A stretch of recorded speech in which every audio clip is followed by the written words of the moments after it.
চট্টগ্রামের কর্ণফুলী নদীতে বিমান বাহিনীর একটি প্রশিক্ষণ বিমান বিধ্বংস হয়েছে। পতেঙ্গা কন্টেইনার টার্মিনাল সংলগ্ন নদীতে বিমানটি বিধ্বংস হয়। বিধ্বংস হওয়ার আগে দুই ক্রু বিমান থেকে লাফ দেন, পরে তাদের উদ্ধার করা হয়।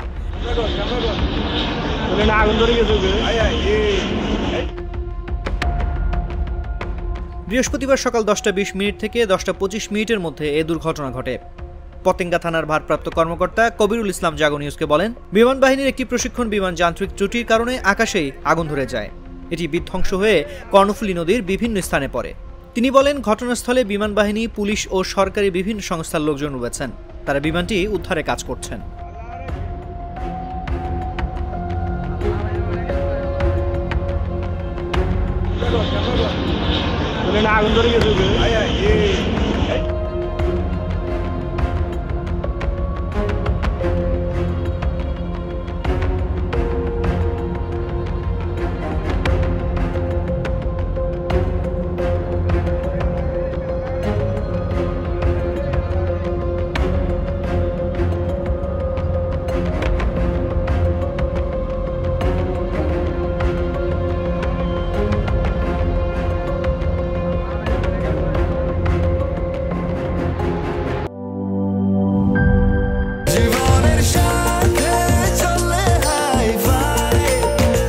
স্বাস্থ্যকর অল টাইম ফ্যামিলি কেক, সব সময় অল টাইম হেলদি লাইফ।